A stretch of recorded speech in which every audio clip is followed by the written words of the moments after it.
Hey, Renter Retires, it's Matthew Seyoum here with another episode. And today we're here to talk more about Alabama new construction with my very special guest, Frank Mary.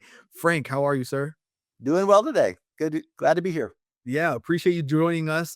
You and I have been working together since I actually started at Retro Retirement years back. So we have a long working history with helping investors out there in Alabama. Excited to have you on the podcast.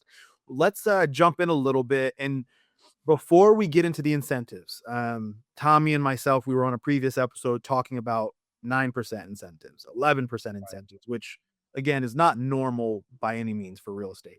But Right. before we even get to the incentives, we have investors who are in some of those big ticket markets, right? So Mm. Chicago, New York City, Los Angeles, parts of maybe the Mountain West, or places where you don't necessarily know a ton about Alabama.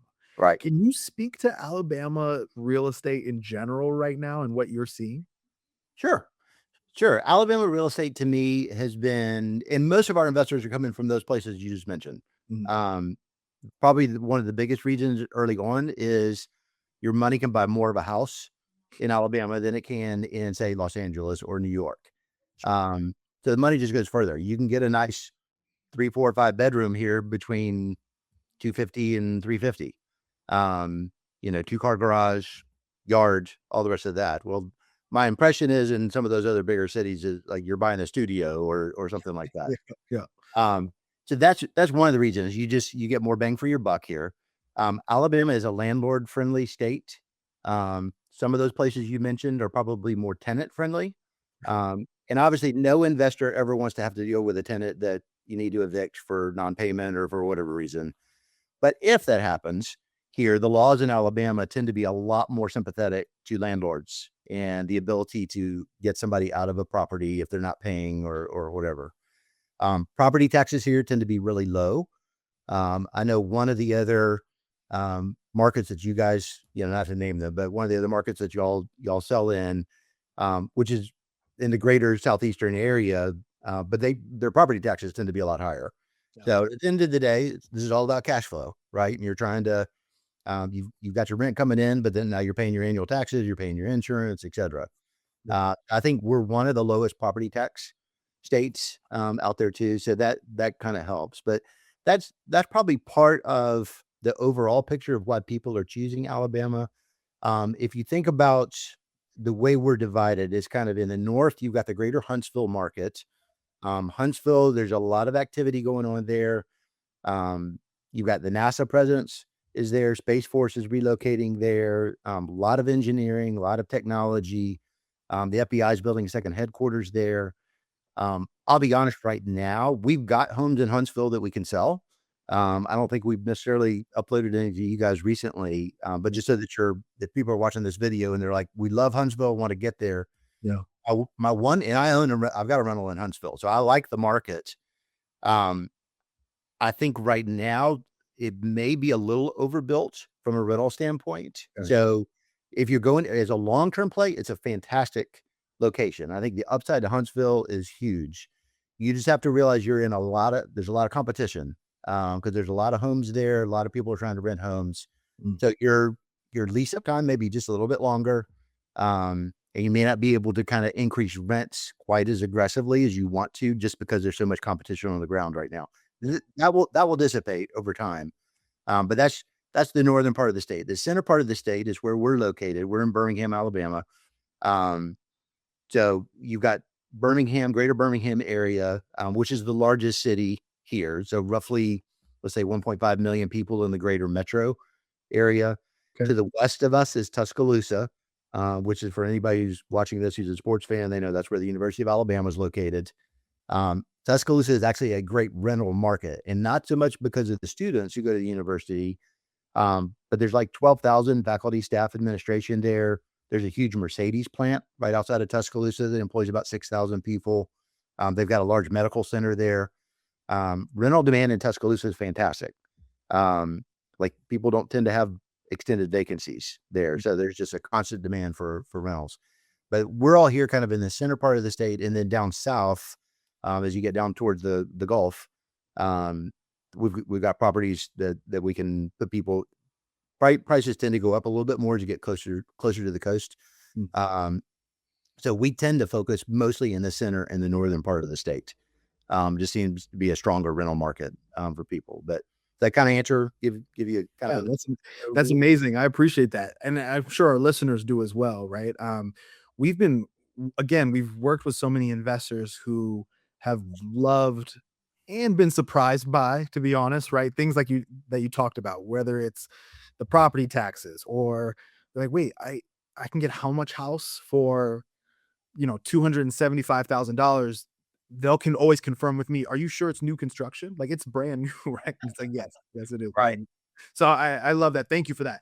Um, Well, let me well, jump into one more thing too, because a lot of times the buyers that are coming from the markets that you talk about, a lot of times they're used to, and you've got to, I'm sure y'all do a great job doing this, encourage people to realize what I live in personally in say Los Angeles or in New York or Chicago or wherever is not what it looks like here on the ground. So I'll get investors all the time that'll say, well, let's talk about walkability because they're thinking in an urban context, and I want to be able to walk to the grocery store and walk to my job or bicycle to this or that or the other. And I kind of laugh, not to be mean to them, but it's just like we're a driving community in Alabama. So if you go anywhere, you're hopping in your car to drive there. yeah, And people are just used to that. So like I live 30 minutes south of downtown Birmingham. Most of the communities that we sell in the metro area are going to be on the outskirts. They're in the suburbs. yeah, Um, that's the way that people here, they're used to that. It's kind of like, yeah, you just hop in the car and you drive. In LA, if you had like a 45-minute commute, that means you're about 3 to 5 miles from work, probably. Here you can have a 45-minute commute and you're literally 30 to 40 miles outside of town. And people like that. They like that small town feel, but close enough proximity to be able to get into the metro area to whoever their employer is. So just to realize that as an investor, that's kind of the way the mindset is in Alabama, that people aren't necessarily looking to be right in the downtown area of any of these, cities. They like having a little bit of greenery, a little bit of space. Like I said, I'm 30 minutes south of town. It's nice and quiet out here, which I enjoy, but I can get to anywhere in Birmingham, with a reasonably short drive. I love that. I love that. The cheapest way to form an LLC can become the most expensive mistake later. A lot of real estate investors use a bargain filing service, check the box, and assume they're protected. But when a tenant issue, dispute, or lawsuit comes up, that's when the structure and the guidance behind it really matters. If you're going to own a rental, this is not the place to cut corners. That's why Rent to Retirement partners with NCH. With more than 32 years of experience and over 250,000 businesses formed, NCH takes a done right the first time approach to business structuring asset protection. And with Premier LLC package, you can get more than just an LLC. You also get Premier coaching included at no extra cost. Beyond forming your real estate LLC the right way, you'll have access to experienced business advisors who can help guide you through compliance, tax strategies, estate and succession planning, and business credit so you're never left trying to figure it out on your own. Premier Coaching by NCH is more than a service. It's expert support systemized by investors who want to build the right foundation, stay protected, and grow with confidence. If you want more confidence in how your rentals are owned, go to nchинc.com/RTR. That's nchInc.com/RTR and get your free Wyoming Advantage guide that tells you why you should protect your real estate investments with a Wyoming LLC. If you've been thinking about diversifying into real estate, the timing right now is rare. New construction is pulling back in Texas, Alabama, and Florida, while population keeps growing and new legislation is pushing big institutional investors out of single-family homes. That's your opening. RTR coaches you on the right markets and properties. Blueprint Home Loans handles the financing to help you scale. Visit blueprinthomeloans.com/rent-to-retirement or call 888-343-1043 to book your free strategy call. Don't wait. Well, then to that point, maybe zooming in just a little bit, where you're in multiple markets within Alabama, right? Something that we talk to a lot of our investors about, and thank you for piggybacking on that a little bit. It's understanding, hey, it's where you live and where anyone would want to live in the United States is going to be different. One, and then two, sometimes investors pigeonhole themselves, right? Where they want to know the scores of the test scores of the local elementary schools, right? Right. And I'm not saying education is something to scoff at. I'm just saying that might make it too narrow of really good investments out there, right? Right. And so I'm talking to a couple of the markets you're in, and we'll save one of my personal favorites for last. But let's maybe pick one. So let's talk about Kimberly, for example, right? Okay. Someone's like, "Oh, I've never heard of Kimberly, Alabama." Right. Is there something you can speak to that? Because that is one of those properties that was increased to 11% in incentives. Right. Uh, Total incentive, and that's 11% of the purchase price towards incentives, Right. right? Buy down, cash back, the whole 9 yards. So, can you talk to Kimberly, Alabama a little bit? Yeah. Love Kimberly. Birmingham, I would say most of the growth in Birmingham initially is it, all cities, they tend to spread out along the spokes, the interstate spokes. Sure. So I would say most of Birmingham's growth has been primarily to the south, east, and west. As those communities continue to get further and further away, Yeah. people have started looking to the north side of town. So I-65 runs the full length of Alabama, so all the way from Mobile down on the coast up to Huntsville in the north, right before you get into Tennessee. So the I-65 corridor runs in between, Mobile, Montgomery, Birmingham, Huntsville. Okay. Kimberly's right on that I-65 corridor, so it's about 20 minutes north of downtown Birmingham. So it's closer than where I live personally on the south side. It's got the highest per capita income in Alabama. And I realize it's like, once again, it's Alabama. We understand. But it does kind of go to, this is not necessarily like a little podunk Yes. Yeah. farming community or something like that. Yeah. It's growing. It's still small. But the nice thing I like about that is, one, is proximity to downtown. Like I said, the per capita income is really high.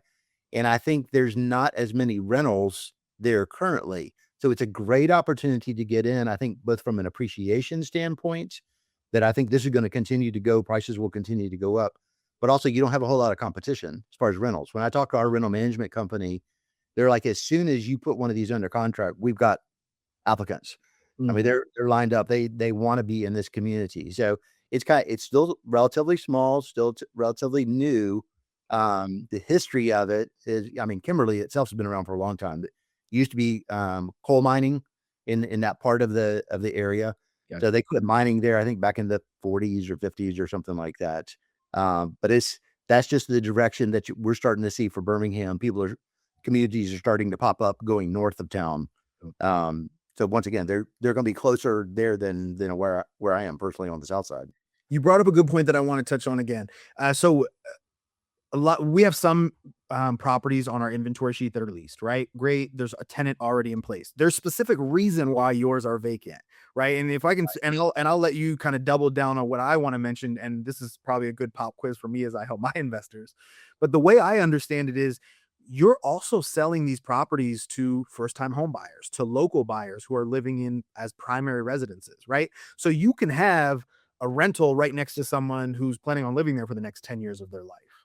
Right. It's not just entire build to rent communities. So there is a value to that as well. Is that right? Mhm. Yes, it's right, with one clarification. I'm not personally selling to first time home buyers.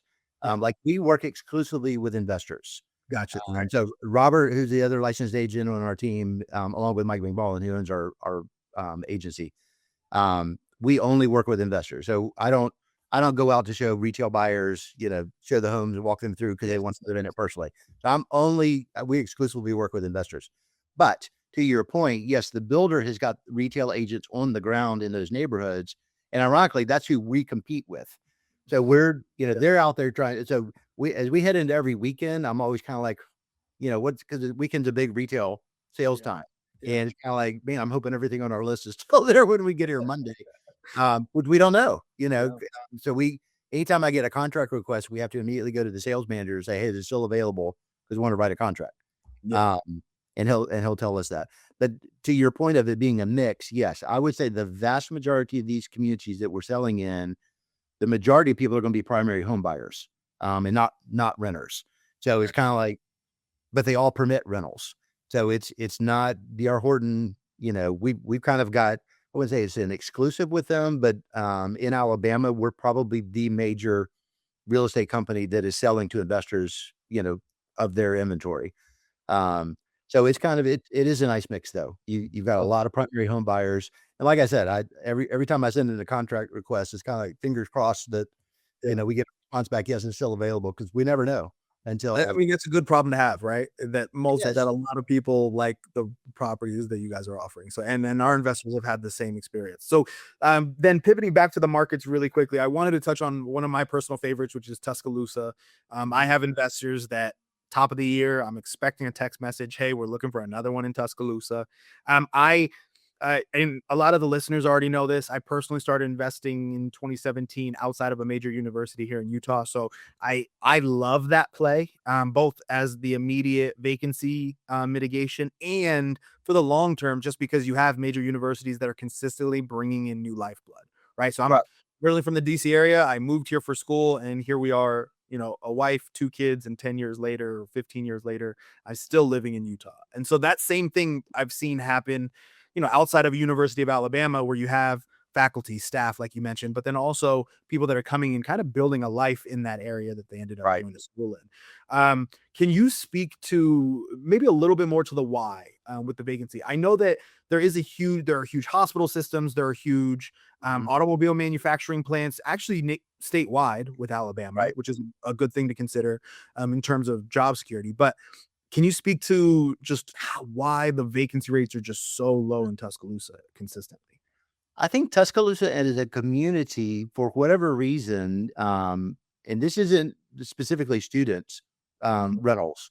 Yeah. Um, there's more people per capita that rent in Tuscaloosa than I think almost any of our other communities. And I don't know if it's because, like, we would say that the Mercedes plant, which is right outside of town, um, if those workers know they're coming in and they're going to be at this facility for a year or two or three or whatever, and then move to somewhere else with Mercedes.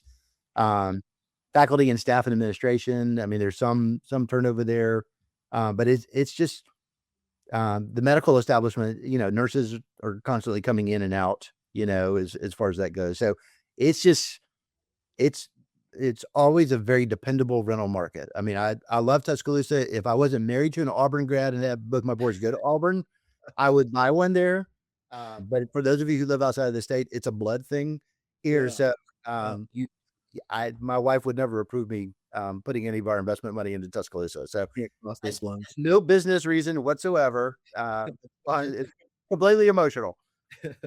I love that. I love that. Well, thank you for that because the clarity is important, right? Right.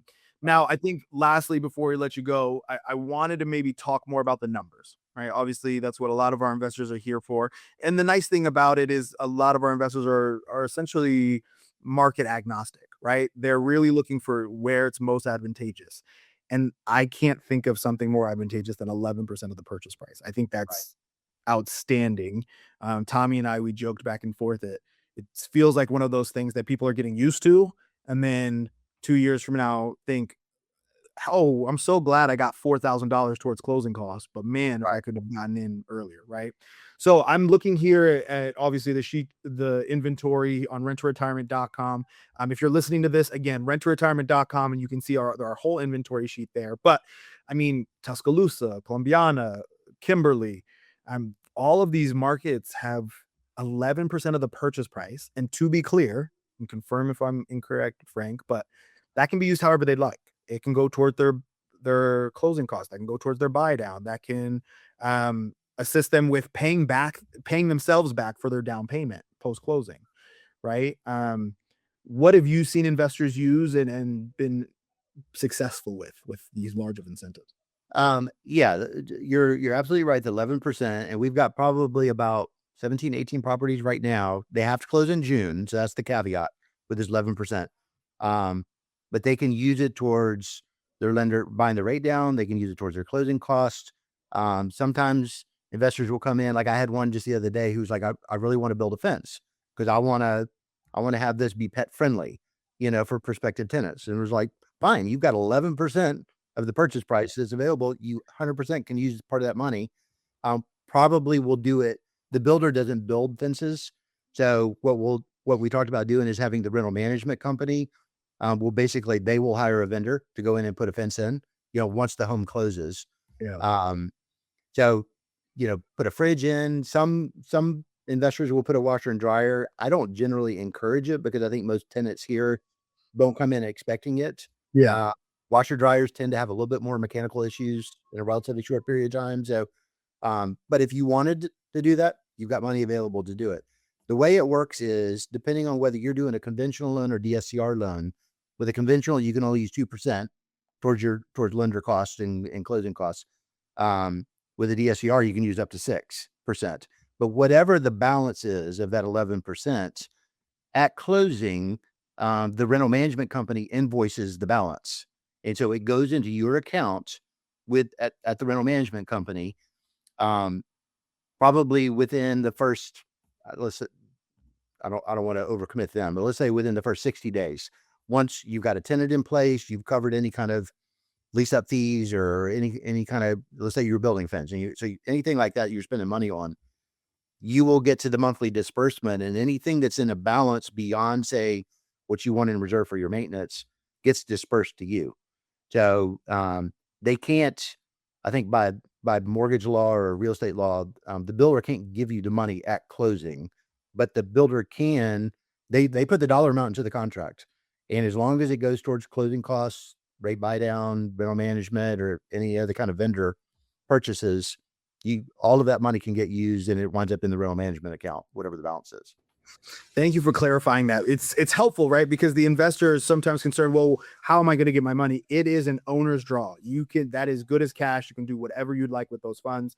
I mean, to reiterate something you mentioned, right? We do have investors that split that up however they see fit once the investment actually stabilizes. So you Right. got people that are leaving some in for, incidentals or what have you, or Right. putting the entire thing out for a fence, right? So it just, And I will have people who ask, it's like, can the title company just cut me a check at closing? It's like, no, they can't. It's just, that's what, there's legalities that are tied to that. You will get the money, yeah. so you don't have to worry about that. But we just have to do it legally along the avenues that are approved and in the contract. Oh, so that's amazing. Okay, well then in closing, we have a lot of investors who might be listening to this and they're for one reason or another just not jumping in yet, right? And they've loved Alabama, they've been researching it, and now this just feels really advantageous. I mean, it feels like a good time. What is something you would tell the investor that is concerned? Maybe they don't have their first property or they only have one and they're trying to gear up for the second. What would you say to that investor, Frank? Um, I would say none of us knows the future. But I think we have seen a rise in interest rates where obviously it is pushed towards, it's a challenge, looking at cash flow models. Um, I think rates go up and rates come down. So obviously those who've been doing this for a few years remember when they were getting 3%, 4% loans. Those were good times. Yeah. Now we've been up in the 6, 7 range. I think it's going to slowly drift down, but 11% back from a builder is kind of, we haven't seen this. This is the first time we've seen this amount of money. Now the reason they're doing it, just to clarify for your viewers, is every builder goes through, they've got finished inventory that they want to clear out. Think about like with a car dealer. The car dealer, when they've got cars that are delivered, they wind up paying if that sits on their lot. So they, end of month, end of quarter, end of year, they get really motivated to move those cars. Same thing with builders. Builders, once they finish the house, they don't want to have it sitting there. It's costing them money to keep it on the ground. Yeah. So they get really motivated, especially at the end of a quarter. And that's what's happened. Like we've had the last 2 months, we've had 9% that we could offer to your investors to use for the month of June, and it has to close in June. They're giving 11% back. So it's kind of, we haven't seen that this amount of cash back. So if nothing else, for somebody who's kind of on the fence today, we've got plenty of time. I think most of y'all's lenders are committed to like a 3-week close. Yep. So we can get this in before the end of the month. But it's when you're thinking about a huge chunk of cash back to help cover all of these costs, and then you get dispersed the remainder of it. It's a pretty sweet deal. Yeah, it's definitely hard to pass up. Thank you so much, Frank, for jumping on this episode. We appreciate it. We wanted to have you here at the top of the month because of the timelines being tight, but it's also exciting, right? It's not just all nerves and anxiety. It's exciting to have a kind of an in. It feels like the 11% incentive is someone putting their foot in the door and kind of cracking it, leaving it cracked open for you to start your investing journey. And this is a great springboard for that. So I appreciate that a ton. Frank, thank you for taking the time to talk with us today. And thank you all out there for joining us to get yourself educated. We'll talk to you on the next episode. Thanks. Thanks for watching the Rent to Retirement YouTube channel. Check out some of our other videos, like this one, or this one here.